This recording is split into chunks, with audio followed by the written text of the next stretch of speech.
तो welcome back guys, वापस हम लेकर आ चुके हैं body fluids and circulation class 11th biology का नेक्स्ट चैप्टर जो हमने कर दिया था लास्ट टाइम। हमने इसको शुरू करा था, इसका इंट्रोडक्शन हमने देखा था। इसका हमने जो है बेसिकली हमने ब्लड और आरबीसी वाला पोर्शन हम ऑलरेडी इसमें कवर कर चुके हैं। आज हम करने वाले हैं पोर्शन जो कि होने वाले हैं डब्ल्यूबीसी, ब्लड ग्रुपिंग कैसे होती है, वो ब्लड जो होता है अगर हमको चोट लग जाती है वो ब्लड क्लॉट कैसे होता है, और कितने टाइप के सर्कुलेटरी पाथवेज हमारे अलग अलग ऑर्गेनिजम्स जो हमारे अर्थ पर प्रेजेंट है उनमें प्रेजेंट होते हैं। तो एक क्विक रिकैप मेरे को जो यहाँ पर देना है वो है ह्यूमन आरबीसी और डब्ल्यूबीसी और प्लेटलेट का काउंट, ताकि मैं डब्ल्यूबीसी वाला काम शुरू आगे जो है करवा सकूं। तो हमारे पास प्रेजेंट है आरबीसीज आरबीसीज जिनका मैंने आपको लास्ट लेक्चर में काउंट बताया था। 5 से 5.5 मिलियन हमारे पास आरबीसीज प्रेजेंट होते हैं। इससे कम क्या बताया था मैं? इससे कम मैंने बताया था आरबीसी से कम होते हैं हमारे प्लेटलेट्स। क्या बताया था मैंने? अपने प्लेटलेट्स होते हैं इससे कम, प्लेटलेट्स इससे कम होते हैं। इसका काउंट होता है 1.5 से 3.5 लैक्स का, ये हमारे पास प्लेटलेट्स। और फाइनली मैंने जो बताया था आपको जी, जो हमारा डब्ल्यूबीसी है, जो हमारे वाइट ब्लड सेल्स हैं, इनका काउंट होता है था मैंने 6000 से 8000 तक। ये हमारे 800 दिख रहा है उसमें, 8000 इधर लिख देते हैं। 8000 तक हमारा इसका काउंट होता है। तो ये हमारे पास जाट था। तो इसमें मेरे को क्या बताना है, बेसिकली पॉइंट जो मेरे को कवर अप करना है वो ये हमारे पास वाइडली प्रेजेंट है हमारी बॉडी में, और ये हमारे पास लीस्ट अबेंडेंट है। तो बेसिकली अब हम जो पोर्शन कवर करने वाले हैं वो हम करने वाले हैं ये डब्ल्यूबीसी का। तो डब्ल्यूबीसी पे आगे चलते। तो डब्ल्यूबीसी में सबसे पहले तो हमारे पास दो टाइप्स होते हैं। हमारा जो डब्ल्यूबीसी है वो दो टाइप का है। दोनों टाइप देखते हैं। तीन पोर्शन में मैं इसको कवर कर रहा हूँ, एक इधर, एक रहेगा इधर, और बीच में अलग चीज होगी।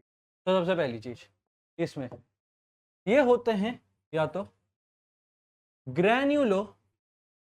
ग्रैन्युलोसाइट्स। ग्रैन्युलोसाइट्स का मतलब क्या होता है? ग्रैन्युलोसाइट्स का मतलब जो ग्रैन्यूल्स की फॉर्म में प्रेजेंट होते हैं। लेट सपोज ये हमारा सेल, इसके अंदर ये हमारा न्यूक्लियस और बाकी सारे सेल ऑर्गेनेलीज, बट इसमें ये जो प्रेजेंट है ये हमारे बॉडी के सेल्स के अंदर ऐसे ये जो डॉट डॉट मैंने बनाई इन्हें हम बोलते हैं ग्रैन्यूल्स। ये होते हैं ग्रैन्यूल्स। तो इन ग्रैन्यूल्स की फॉर्म में हमारी बॉडी के अंदर प्रेजेंट होते हैं, उन्हें हम बोलते हैं ग्रैन्युलोसाइट्स। तो ये हमारे पास होते हैं तीन तरीके के। एसिनोफिल्स, बेसोफिल्स और neutrophils. Eosinophils, basophils and neutrophils, ये तीन नाम है। एसिनोफिल्स का एक और दूसरा नाम यहां पर गिवन है, तो वो भी मैं इधर ही बता रहा हूं। इसका नाम आपको एसिडोफिल्स भी दिखेगा। एसिडोफिल्स भी देखने को मिलेगा, तो कंफ्यूज नहीं होना, वो इसिनोफिल्स की बात कर रहा है। तो अगर आप इधर नोटिस करो, आपको एक पैटर्न दिख रहा होगा, base, neutral, acid, acidophils, basophils, neutrophils. ये हमारे पास होते हैं जो इन ग्रैन्यूल्स की फॉर्म में हमारी बॉडी में ऐसे जो है प्रेजेंट होते हैं सेल्स में।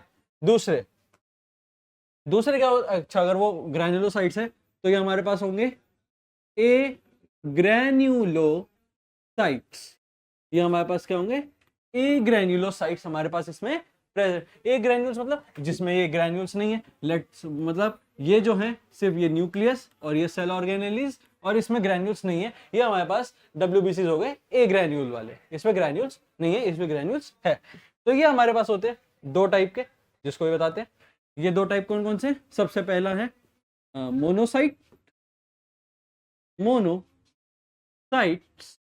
और दूसरे होते हैं हमारे पास लिम्फोसाइट, लिम्फोसाइट। ये हमारे पास प्रेजेंट हो गए अलग अलग। अच्छा, अब सबसे पहले तो मैं ये वाला पोर्शन हटा रहा हूँ, ग्रैन्यूल्स और ए ग्रैन्यूल्स वाला बता रहा था। तो ये हमारे पास हो गए। इधर मेरे को इनके फंक्शंस बताने, तो फंक्शंस, फंक्शन ऑफ WBC क्या होते हैं, बारी बारी से लिखना शुरू करते हैं। सबसे पहला एक में लेता हूं ये इसिनोफिल, दूसरा में लेता हूं ये मोनोसाइट। इसिनोफिल और मोनोसाइट का सेम फंक्शन, मतलब इसिनोफिल एंड मोनोसाइट्स का क्या फंक्शन है हमारा, फैगोसाइटोसिस का, फैगोसाइटोसिस। तो ये फैगोसाइटोसिस, इसका क्या मतलब होता है वो भी अभी बताते हैं। फैगोसाइटोसिस, ये हमारे पास होगा इसका फैगोसाइटोसिस का फंक्शन। ये आपको जो है याद रखना है, इंपॉर्टेंट है। फैगोसाइटोसिस का मतलब क्या होता है, ये लेट सपोज ये एक इम्प्योरिटी है, ये एक सेल है। अमीबा देखा, अमीबा, अमीबा अपना खाना कैसे खाता है, अमीबा ने देखा फूड, फूड है, अमीबा ने अपनी थोड़ी शेप को ऐसे चेंज कर दिया, इधर फूड। फिर ये एक स्टेप, ये नेक्स्ट स्टेप कैसा आता है, अमीबा ने अपने आर्म्स को यूं ऐसे इधर कर दिया इसके अंदर, और फिर आगे एंड में क्या आता है, ये अमीबा के अंदर आ जाता है। तो ये जो अपने आप को चेंज कर रहे हैं शेप को, ताकि ये इसको अपने अंदर अंदर ले पाए, इसको अपने अंदर ले पाए, ये होता है फैगोसाइटोसिस का प्रोसेस। तो वो जो है फैगोसाइटोसिस का प्रोसेस समझा दिया है। अगला पोर्शन, अगली चीज क्या याद रखनी है आपको, इसिनोफिल्स हो गए, मोनोसाइट्स हो गए, टिक मारते हैं, इसिनोफिल्स डन, मोनोसाइट्स डन। अगली चीज लिम्फोसाइट्स, क्या चीज, मार्कर पेन दिख रहा है, दिख रहा है, लिम्फोसाइट्स। लिम्फोसाइट्स क्या होते हैं, लिम्फोसाइट्स का हमारा काम होता है लिम्फ, लिम्फ के अंदर ये प्रेजेंट होते हैं। लिम्फ क्या होता है वो भी बताएंगे। कलरलेस फ्लूइड होता है जो कि कनेक्टिव टिश्यूज के अंदर या आसपास से गुजरता है, उसे हम बोलते हैं लिम्फ। लिम्फ का हमारा मेन काम क्या है, लिम्फ हमारा बेसिकली यूज होता है हमारी इम्यूनिटी में, लिम्फ का यूज होता है हमारी इम्यूनिटी के पास, लिम्फ हमारे इम्यूनिटी डेवलप करने में हेल्प करता है। अच्छा, अगली चीज लेते हैं न्यूट्रोफिल्स। न्यूट्रोफिल्स, लिम्फोसाइट्स भी डन, न्यूट्रोफिल्स, न्यूट्रोफिल्स की बात करते हैं। तो यहाँ पर एक और चीज आई, यहाँ न्यूट्रो में आप NEU है, न्यूट्रोफिल्स। न्यूट्रोफिल्स हमारे कब काम करते हैं, हमारी बॉडी पे कोई एलर्जी हो जाती है तो उस एलर्जी को हटाने के लिए, वर्क फॉर एलर्जिक रिएक्शंस, ये ऐसे आप वर्डिंग्स में लिख सकते हो। मैं जस्ट आपको एक पॉइंट बताता हूँ, एलर्जिक रिएक्शन में इनका यूज होता है। जब भी हमारी बॉडी में कोई एलर्जी होगी, उस एलर्जी को दूर करने के लिए हमारे पास न्यूट्रोफिल्स रखे हैं। फाइनल चीज, न्यूट्रोफिल्स भी डन, इसिनोफिल्स भी डन, एसिडोफिल्स को न्यूट्रोफिल्स ही कहते हैं तो ये भी डन, लिम्फोसाइट भी डन और मोनोसाइट भी डन। बच जाते हैं बेसोफिल्स। बेसोफिल्स में होते हैं हमारे कुछ ना कुछ हार्मोन्स प्रेजेंट, उन हार्मोन्स की आप इस पोर्शन में बात करेंगे। तो हार्मोन के लिए यहां पर रखते हैं डिवाइड, ये हमने करा डिवाइड। बेसोफिल्स के अंदर, बेसोफिल्स के अंदर हमारे 3 हार्मोन्स होते हैं जिनके नाम है हिस्टामिन, हिपैरिन एंड सेरोटोनिन। तीनों के बारे में अभी बताते हैं। तो सबसे पहला नाम मैंने क्या लिया, हिपैरिन। वैसे मैंने हिस्टामिन लिया था, लेकिन मैं बताऊंगा हिपैरिन के बारे में क्योंकि मेरी मर्जी है। तो हिपैरिन, हिपैरिन, हिपैरिन क्या होता है, हमारी बॉडी में कोई चोट लग गई और उस, या हमारी बॉडी में लेट सपोज चोट नहीं लगी, हमारी बॉडी में कुछ ना कुछ क्लॉट बन रहा है, बॉडी के अंदर कहीं ना कहीं जो है इंटरनल ब्लीडिंग के बाद इंटरनल क्लॉट बना। तो वो जो क्लॉट बन गया, उस क्लॉट को बंद करने का या उस क्लॉट को हटाने का काम कौन करेगा, हिपैरिन।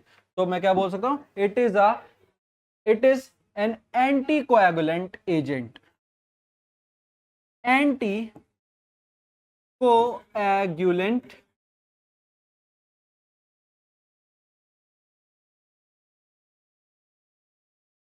एंटी कोएगुलेंट एजेंट हमारे पास हिपैरिन आ जाता है।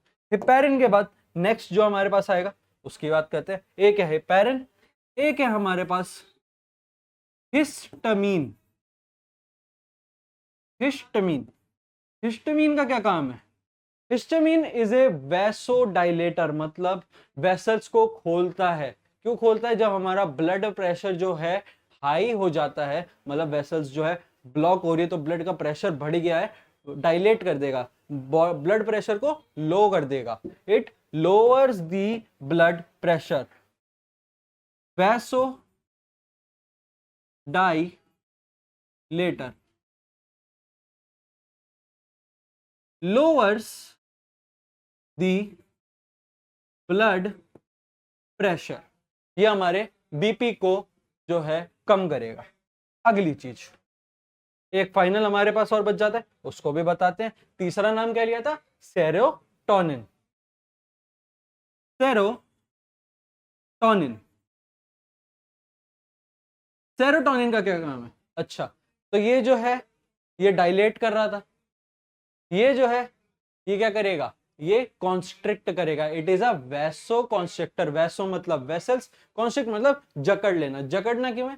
क्योंकि अगर वो बहुत ज्यादा खुल गई तो ब्लड में कोई प्रेशर ही नहीं बचा, ब्लड फ्लो ही नहीं कर पाएगा। उसको फ्लो करने के लिए भी प्रेशर चाहिए, ज्यादा प्रेशर भी नहीं दे सकते, कम भी नहीं रख सकते, दोनों में हमारी बॉडी को दिक्कत है। तो इसलिए सेरोटोनिन भी हमारी बॉडी में कि अगर ये जो है ज्यादा डायलेट कर दे, ये ज्यादा रिलीज हो जाता है और ये ज्यादा खोल देता है वेसल्स को, तो ये जो है वापस होने बंद करेगा कि इतना ज्यादा नहीं खोलना, इसको थोड़ा कम रखो, प्रेशर भी जरूरी है। सो व्हाट कैन आई से? That it is a vaso constrictor.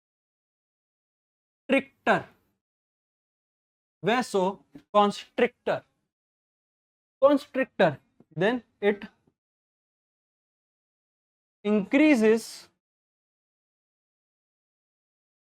the blood pressure. It increases the blood pressure, it lowers the blood pressure, and it is an anticoagulant agent or hormone present in basophils of WBCs. So it is an complete overview of the WBC, what our white blood cell is. तो आप इसको अच्छे से समझ सकते हो। Phagocytosis आपको इसमें याद रखना है, हर एक का फंक्शन आपको याद होना चाहिए। फंक्शंस वेरी इंपॉर्टेंट, पेपर में आते हैं। फंक्शन आपको पता होना चाहिए। ग्रैन्युलोसाइट्स क्या होते हैं वो आपको पता होना चाहिए। ए ग्रैन्युलोसाइट्स क्या होते हैं वो आपको पता होने चाहिए। अब इनकी बात करते हैं अबेंडेंसी की। तो अबेंडेंसी के बारे में मैं इधर बता सकता हूँ, छोटा सा पॉइंट है। तो मैं इधर इनको मार्किंग देता हूँ, मार्किंग से आपको याद रहेगा। तो मैं एकदम अलग पेन यूज करके इनको मार्किंग देता हूँ, जो मैंने इन दोनों में नहीं चलाया। ऑरेंज लेते हैं, मार्किंग लेते हैं। इसिनोफिल्स को मैं मार्किंग दूंगा 1, बेजोफिल्स को मैं मार्किंग दूंगा 2, न्यूट्रोफिल्स को मार्किंग दूंगा 3, मोनोसाइट्स को मार्किंग देंगे 4,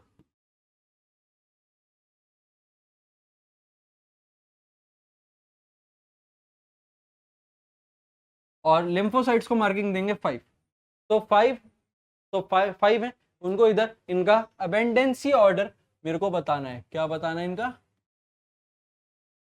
अबेंडेंसी ऑर्डर। अबंडेंसी ऑर्डर इनका क्या होगा? तो नंबरिंग मैं जस्ट बता रहा हूं आपको, नंबरिंग याद रखनी है। सबसे कम जो होगा वो होगा हमारा बेसोफिल्स। तो मैं बेसोफिल्स को नंबर दिया है सेकंड, तो सेकंड तो सबसे कम। इसके आगे हमारे आएंगे इसिनोफिल्स। इसिनोफिल्स सबसे आगे 1। इसके बीच में हमारा आएगा मोनोसाइट्स और लिम्फोसाइट्स। तो मोनोसाइट्स और लिम्फोसाइट्स अप्रोक्सीमेटली बराबर होते, तो आप किसी को भी आगे पीछे लिख सकते हो, आपकी मर्जी है। तो मोनोसाइट्स को बाद में लिख देते हैं और लिम्फोसाइट्स को पहले लिख देते हैं। और सबसे ज्यादा अमाउंट में हमारे पास क्या प्रेजेंट होते हैं? जो हमारा बच गया 1 2 3 हमारा बच गया। न्यूट्रोफिल्स हमारे पास सबसे ज्यादा होते हैं, जो एलर्जिक रिएक्शन के लिए काम आते हैं। डन। तो ये हमारा अबेंडेंसी ऑर्डर जो आपको याद रखना है, ये भी बहुत इंपॉर्टेंट है। तो ये हमारा हो गया कंप्लीट व्हाइट ब्लड सेल पूरा। इसके बाद हमारा एबीओ ब्लड ग्रुपिंग। अच्छा, इससे पहले मैं आपको बता देता हूँ कि हमारा जो प्लेटलेट्स हैं वो क्या काम करते हैं। वो हमारे क्लॉटिंग में ही हेल्प करते हैं, तो कोएगुलेट करने में हेल्प करते हैं। ब्लड ज्यादा फ्लो हो रहा है, उसको रोकना है, तो कौन करेगा? प्लेटलेट्स करेंगे। प्लेटलेट्स इसलिए अच्छे खासे अमाउंट में हमारे पास होनी चाहिए, जो कि अमाउंट मैंने आपको पहले ही बताया था क्या है, 1.5 से 3.5 लाख। एबीओ ब्लड ग्रुपिंग की बात करते हैं इस पोर्शन में। एबीओ ब्लड ग्रुप, एक टेबल यहां पर तैयार करते हैं, आपको बताते हैं टेबल टिप्स, इधर ध्यान देते हैं आप। इसके बाद नीचे में जो आ रहा है भाई, तो ऊपर ही रुक जा, पेन, इसके नीचे अपन खुद ही बना देंगे, इसके नीचे ज़्यादा काम है नहीं, सिर्फ डिवाइड करना था मेरे को तो पोर्शंस को। ये यहाँ पर हमारे पास, इधर मैं क्या लिखूंगा, इधर मैं लिखने वाला हूँ हमारे ब्लड ग्रुप्स, इधर मैं लिखूंगा हमारे ब्लड ग्रुप्स। इधर क्या लिखेंगे, इधर हम लिखेंगे इनके हमारे एंटीजेंस, एंटीजेंस। इधर क्या लिखेंगे, इधर लिखेंगे एंटी बॉडी, और इधर हम लिखेंगे डोनर, डोनर ग्रुप्स। इधर लिखेंगे डोनर ग्रुप्स, इधर लिखेंगे एंटीबॉडी, इधर लिखेंगे एंटीजन, इधर लिखेंगे हमारा ब्लड ग्रुप। इसको मिटा ही देते हैं, सीधा नहीं बन रहा। तो इधर ही हमारे पास खत्म। अब यहाँ पर मैं आपको बताता हूँ, मैंने आपको बताया था कि हमारे पास कितने टाइप्स के जो होते हैं वो हमारे पास प्रेजेंट होते हैं। तो सबसे पहला होता है हमारे पास ए। अच्छा, अब ए है एंटीजन का मतलब साथ वाला, एंटीबॉडी मतलब अलग। कैसे, मेरा अगर ब्लड ग्रुप ए है और मेरे को किसी से खून चाहिए, तो वो मैं किससे ले सकता हूँ, जिसके पास बी होगा, नहीं, जिसके पास ए होगा। तो एंटीजन भी क्या होता है, साथ वाला। ए के साथ क्या आएगा, ए आएगा, अलग कलर भूल जाते, ए आएगा। तो अगर ए के साथ ए आएगा, तो ए के साथ क्या नहीं आएगा, ए के साथ क्या नहीं आएगा, इट इज एंटी बी, उसके साथ बी नहीं आएगा। अच्छा, अगर उसके साथ बी नहीं आएगा, तो उसके लिए डोनर ग्रुप कौन कौन से हो जाते हैं, वो ए से ले सकता है, ए बी से ले सकता है, और ओ से ले सकता है। ओ तो हमारा यूनिवर्सल डोनर है ही। दूसरा, इधर में आपको ये जो है डिवाइड कर देते हैं, नाइस, ये हुआ इधर खत्म। दूसरा, दूसरा हमारे पास प्रेजेंट है बी। अच्छा, अब ये बी, बी के साथ में कौन सा आएगा, ये तो अब आप खुद ही बता दोगे, इतने तो आप आ ही गया होगा समझ में। बी के साथ क्या जुड़ेगा, बी के साथ जुड़ेगा बी। क्या बी के साथ नहीं जुड़ेगा, बी के साथ क्या नहीं जुड़ेगा, ए नहीं जुड़ेगा, then it is anti A. अगर ये एंटी ए है, तो ये किस किस से जो है ब्लड ले सकता है, ये बी से ले सकता है, ए बी से ले सकता है, और ओ से खून ले सकता है अगर इसको जरूरत पड़ेगी तो ये हमारे पास खत्म।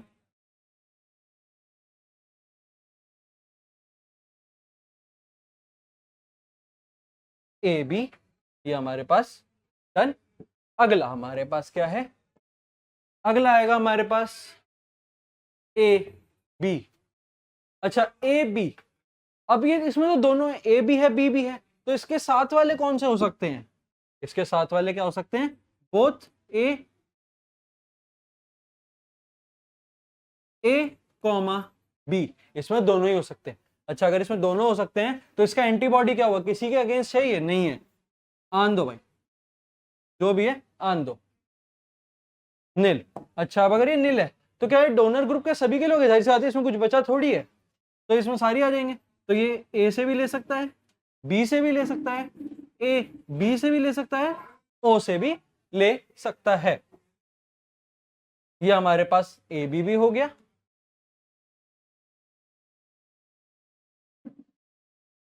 इसको भी हमने फ्रेम कर दिया। और अब फाइनल पोर्शन, हमारा फाइनल पोर्शन में हमारे पास क्या आएगा, ओ, ओ बच जाता है, तो ओ किसके साथ आएगा, ओ में कोई एंटीजन है, ओ के साथ कौन सा है, ओ वाला ही है।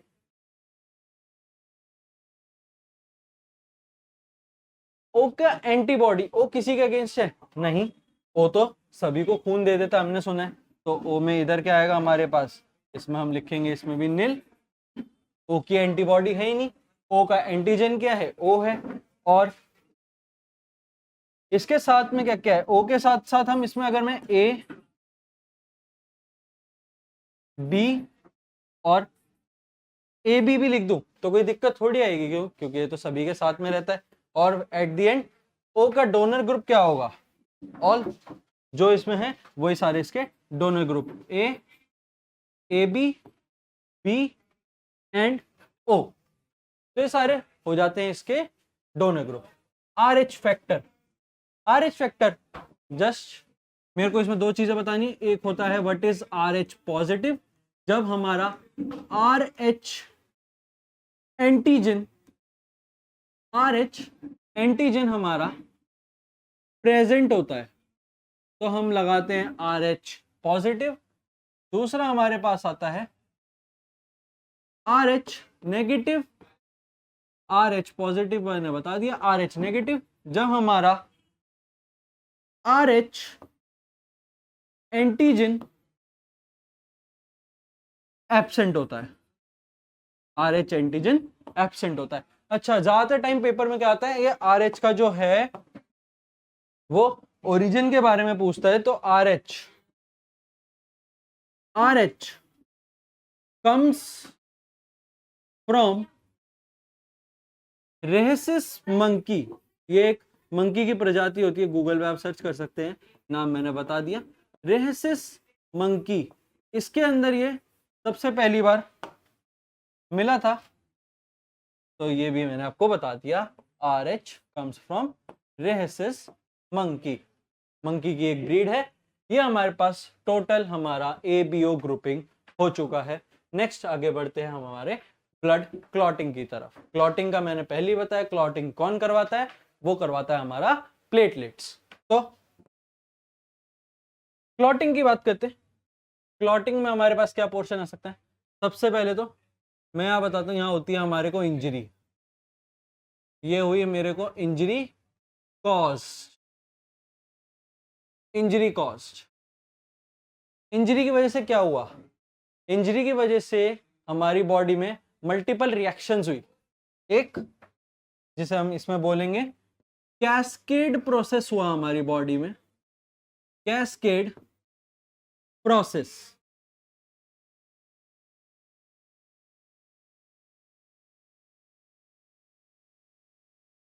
कैस्केड प्रोसेस, कैस्केड प्रोसेस क्या है? एक मल्टी रिएक्शन प्रोसेस है जिसको करवाने के लिए हमारे को हमारी बॉडी में Ca+2 की नीड है और विटामिन के की नीड है। इन दो के बिना ये नहीं किया जा सकता। इस कैस्केड प्रोसेस के होने की वजह से हमारे पास एक पिगमेंट क्रिएट हुआ, जिस पिगमेंट का नाम है प्रोथ्रोम्बिन। प्रोथ्रोम्बिन, मेरे पास ये प्रोथ्रोम्बिन बनके आया सामने। अब इस प्रोथ्रोम्बिन का काम क्या है? हमारी बॉडी में एक, सॉरी ये तो प्रोथ्रोम्बिन नहीं है हमारे पास, ये है थ्रोम्बोकाइनेज। यहाँ एक छोटी सी मिस्टेक हुई है, इसको करेक्ट करते हैं। It is not prothrombin, it is thrombokinase.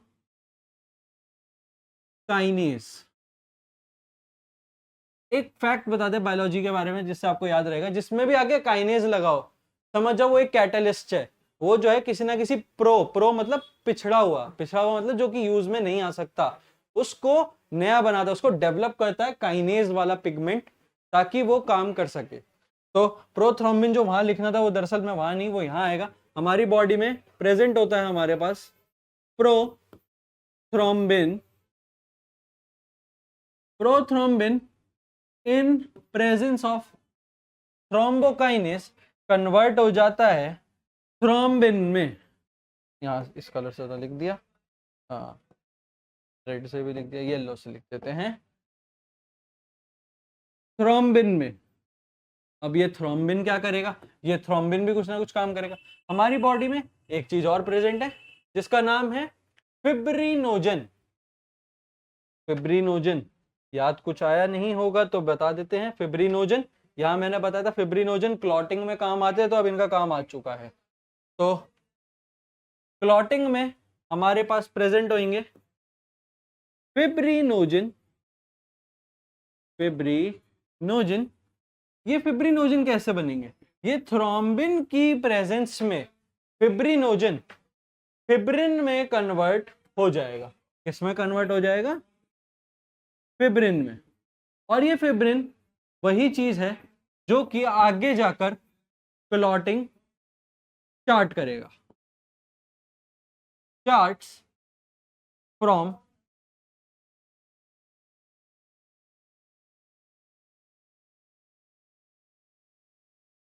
Clotting starts from, या इसे रहने देते हैं, क्लॉटिंग स्टार्ट्स, इतना काफी। तो इंजरी हुई, हाथ में चोट लगी, दिमाग ने कैस्केड प्रोसेस बोला बॉडी को करने को, जिसमें हमारी बॉडी में जो कैल्शियम प्रेजेंट है उसकी नीड हुई और जो विटामिन के प्रेजेंट है उसकी नीड हुई। उससे हमारे पास कैस्केड रिएक्शंस होने के बाद हमारे पास क्या मिला? हमको मिला थ्रोम्बोकाइनेज। अब ये थ्रोम्बोकाइनेज को ब्लड ने बोला प्रोथ्रोम्बिन के पास जाओ, उसको थ्रोम्बिन में कन्वर्ट करो।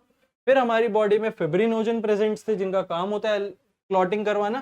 फिब्रिनोजन अपना काम नहीं कर सकते थे तो थ्रोम्बिन को बताया गया कि फिब्रिनोजन को फिब्रिन में कन्वर्ट करो ताकि ये फिब्रिन जो है ये अपना काम कर सके, क्लॉटिंग हमारे में स्टार्ट कर सके। क्लॉटिंग स्टार्ट कब होती है? Important, clotting starts after 8 to 10 minutes of injury. तो अब उन 8 से 10 मिनट में क्या होता है? ये जो बताया ना, ये सारा काम उन 8 से 10 मिनट में होता है। तो ये जो है आपको याद रखना है, ये इंपॉर्टेंट है। ये हमारे पास हो गया, क्लॉटिंग वाला काम भी हमारी बॉडी ने कर दिया। सर्कुलेटरी पाथवे, तो मेरे हिसाब से टाइम हो चुका है रिकॉर्डिंग। तो सर्कुलेटरी पाथवे जो है, और circulatory pathway, types of heart, human heart वगैरह वगैरह, ये सब जो है नेक्स्ट लेक्चर में ही देखेंगे। अगले लेक्चर में हमारा हार्ट वाला पोर्शन हम कवर करेंगे। उसके बाद जो है हमारे पास इसमें क्या क्या रह गया है, कार्डियक साइकिल और ईसीजी भी नेक्स्ट टाइम ही, लेयर्स और डिसऑर्डर्स के बारे में लास्ट लेक्चर में बात करेंगे। तो यहाँ तक आज का लेक्चर जो यहीं तक था, जिसमें हमने बात करा WBCs के बारे में, ब्लड क्लॉटिंग और ब्लड ग्रुपिंग के बारे में। Thank you guys.